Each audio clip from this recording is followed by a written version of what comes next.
Good morning વિદ્યાર્થી મિત્રો, આજે આપણે ધોરણ 4 વિષય ગણિત જેમાં આજે આપણે દ્વિતીય સત્રની શરૂઆત કરીશું.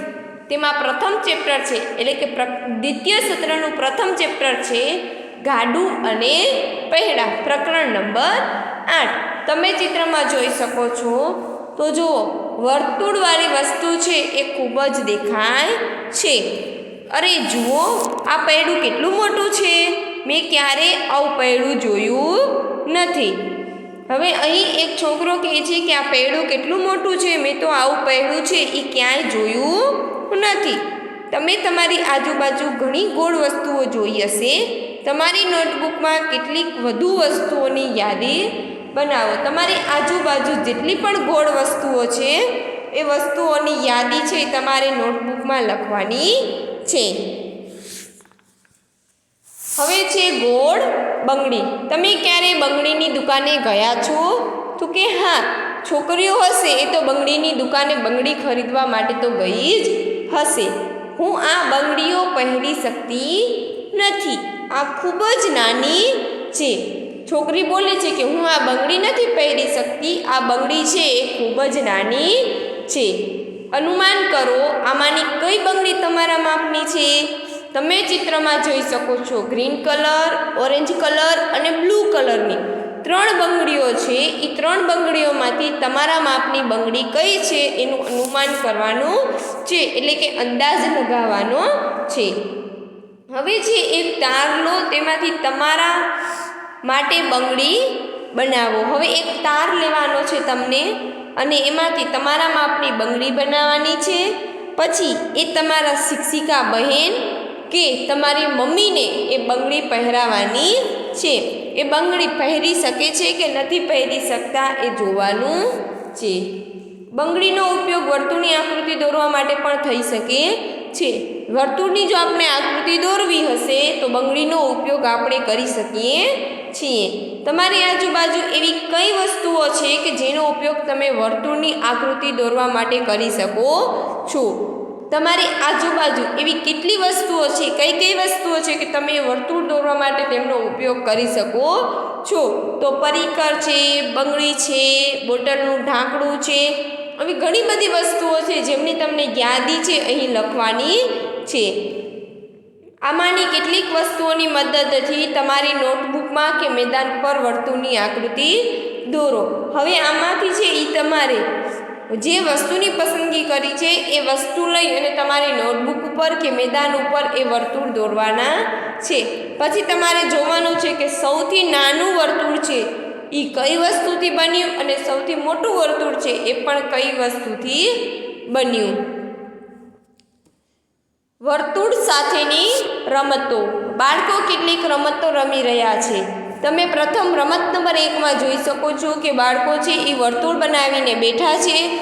છોકરાના હાથમાં રૂમાલ છે અને છોકરી દોડે છે. એટલે કે છોકરો છે છોકરીને આઉટ કરવા માટે જશે. છોકરો છે એ રૂમાલ છે બધા છોકરાના માથા ઉપર પછાડશે અને બોલશે, અને પછી એ રૂમાલ છે એ કોઈકને આપી દેશે અને એને આઉટ કરવા જશે. હવે રમત 2 છે કે બંને ટીમો પાડવામાં આવી છે. વચ્ચે વર્તુળ દોરવામાં આવ્યું છે અને વર્તુળની વચ્ચે રૂમાલ મૂકવામાં આવ્યું છે. હવે એક ટીમમાંથી છોકરો અને બીજી ટીમમાંથી છોકરી આવે છે અને એ રૂમાલ ઉપાડવાનો પ્રયત્ન કરશે, પણ એ વર્તુળની અંદર છે એ આવશે નહીં.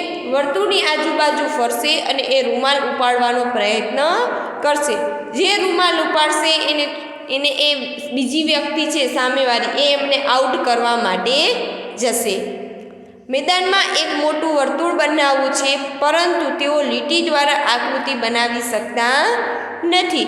હવે એક મોટું વર્તુળ બનાવવાનું છે પણ એ લીટી દ્વારા દોરી શકાતું નથી. અર્ચના છે એ લાકડી વડે દોરવાનો પ્રયત્ન કરે છે.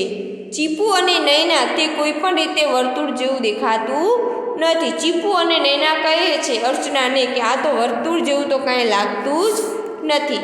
અર્ચના કહે સારું, તમે બંને શા માટે પ્રયત્ન નથી કરતા? તો અર્ચના કહે છે કે તો તમે 2 જણા શું કામ પ્રયત્ન નથી કરતા? ચીપુ અને નૈના છે એ બંને મેદાન પર વર્તુળ બનાવે છે. આમાંથી કોઈ પણ વર્તુળનું ચિત્ર સરસ છે તેની ચર્ચા કરો. હવે અહીં તમે ચિત્રમાં જોઈ શકો છો 3 ચિત્રો આપેલા છે. એમાંથી કોનું ચિત્ર વર્તુળ સરસ છે એમની ચર્ચા કરવાની છે. જમીન ઉપર તમે ચોક વડે વર્તુળ દોરી શકો, પ્રયત્ન કરો. હવે તમારે પણ જમીન ઉપર મોટું વર્તુળ ચોકની મદદથી દોરવાનું છે. તમારી નોટબુકમાં પણ પેન્સિલ વડે ચિત્ર દોરો. તમારી નોટબુકમાં પણ પેન્સિલ વડે ચિત્ર દોરવાનું છે. કોઈ પણ વસ્તુનો ઉપયોગ કરવાનો નથી. તમે એ વર્તુળ કેવું દોરી શકો છો એ જોવાનું છે. તમારા મિત્રોએ દોરેલ વર્તુળ જુઓ. કોણે સૌથી શ્રેષ્ઠ વર્તુળ દોર્યું છે કે કોને શ્રેષ્ઠ વર્તુળ બનાવ્યું છે. હવે 3 ચિત્રો આપેલા છે એ જોવાનું છે કોને સૌથી સારું વર્તુળ બનાવ્યું છે. દોરડાની મદદથી વર્તુળ બનાવવું. અર્ચનાએ ખીલી અને દોરડા વડે મેદાન પર વર્તુળ બનાવવાનું નક્કી કર્યું. હવે જુઓ એને ખીલી અને દોરડા વડે એ કેવી રીતે મેદાન પર મોટું વર્તુળ બનાવે છે અને સરસ વર્તુળ બનાવે છે એ જોઈએ. તેણે પાતળી દોરી લીધી અને તેના બંને છેડે ખીલીઓ બાંધી. એક દોરી લીધી અને બંને છેડે એમાં ખીલીઓ બાંધી. પછી તેના મિત્રની મદદથી તેને વર્તુળ બનાવ્યું. તેઓ કેવી રીતે વર્તુળ બનાવે છે તે ચિત્રમાં આપણે આગળ જોઈએ. શું તમે અર્ચનાની જેમ ખીલી અને દોરડાની મદદથી વર્તુળ બનાવી શકો છો? તો કે હા, આપણે પણ એવી રીતે બનાવી શકીએ છીએ. નાના જૂથમાં પ્રવૃત્તિ કરો. દરેક જૂથ જુદી જુદી લંબાઈનું દોરડું લેશે. હવે તમે અહીંયા ચિત્રમાં જોઈ શકો છો કે એક છોકરો અને છોકરી, બંને છોકરીઓ છે એ વર્તુળ દોરે છે. હવે જો એક દોરી છે અને એના બંને છેડે તમને ખીલીઓ દેખાય છે. હવે એક બાજુ છોકરી છે એ ખીલીને દબાવી રાખશે અને બીજી છોકરી છે એને વર્તુળ આવી રીતે દોરશે. એટલે કે ગોળ ગોળ ફરશે એટલે વર્તુળ છે એ સરસ મજાનું દોરાઈ જશે. હવે આ પ્રવૃત્તિ છે એટલે કયા જૂથે સૌથી નાનું વર્તુળ બનાવ્યું? એટલે કે આપણે જૂથ પાડવાના છે અને પછી જોવાનું છે કે કયા જૂથે સૌથી નાનું વર્તુળ બનાવ્યું, કયા જૂથે સૌથી મોટું વર્તુળ બનાવ્યું, કયા વર્તુળે નાનું વર્તુળ બનાવ્યું. શું લાંબા દોરડા વડે મોટું વર્તુળ બને? તો કે હા, દોરડું જેટલું લાંબુ હશે તેટલું વર્તુળ છે એ મોટું બનશે. સૌથી નાના વર્તુળની ત્રિજ્યા કેટલી? હવે તમને અહીં કાંઈક ત્રિજ્યા એટલે શું? તો તમે જોઈ શકો છો કે જે છોકરીના હાથમાં ખીલી છે અને સામે બીજી છોકરીના હાથમાં ખીલી છે એ બંને વચ્ચેનું અંતર એટલે ત્રિજ્યા. એટલે કે વર્તુળનું અડધું એની ત્રિજ્યા. હવે તમારા મિત્રોએ શું દોરેલું છે તે જુઓ. તેઓએ માપેલી ત્રિજ્યાની લંબાઈ વિશે ચર્ચા કરો. શું તે તમારા વર્તુળના માપ જેટલી જ છે? આપેલા વર્તુળની ત્રિજ્યા શોધો. હવે તમે વર્તુળમાં જોઈ શકો છો કે જે વર્તુળનું કેન્દ્ર છે અને સામે છે એ એમની ત્રિજ્યા છે. કે જે આ લીટી કરેલી છે એ વર્તુળની ત્રિજ્યા કહેવાય. જ્યારે આખી લીટી કરેલી હશે તો એ વર્તુળનો વ્યાસ કહેવામાં આવે છે.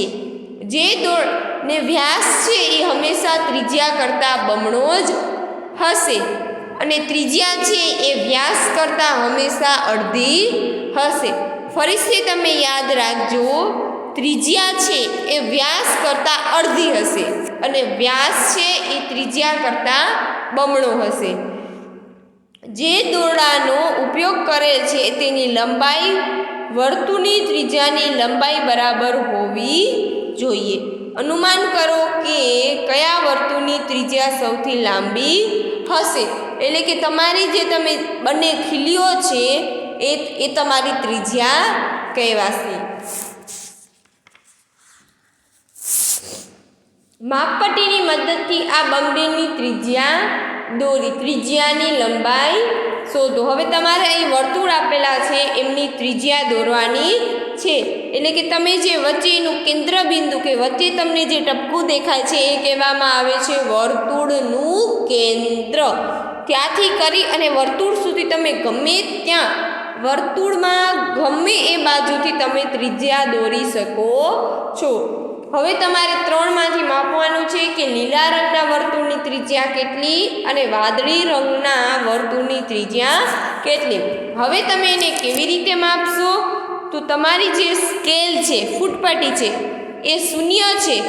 એને તમે આ વર્તુળનું જે કેન્દ્ર છે, વચ્ચે જે ટપકું દેખાય છે તેના પર રાખજો અને જે એની વાદળી રંગની પટ્ટી છે કે ગ્રીન રંગની પટ્ટી છે ત્યાં જોજો કે ત્યાં કેટલા અંક લખેલા આવે છે. 2 આવે છે કે 3 આવે છે. જો 3 આવે તો એની ત્રિજ્યા 3 થશે. 2 આવે તો એની ત્રિજ્યા 2 થશે. 1 આવે તો એની ત્રિજ્યા 1 થશે.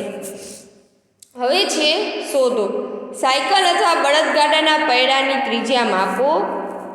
તમે દોરો અથવા માપપટ્ટીનો ઉપયોગ કરી શકો છો. તેમાં ફૂટપટ્ટી નહીં પણ માપપટ્ટીની જરૂર પડશે.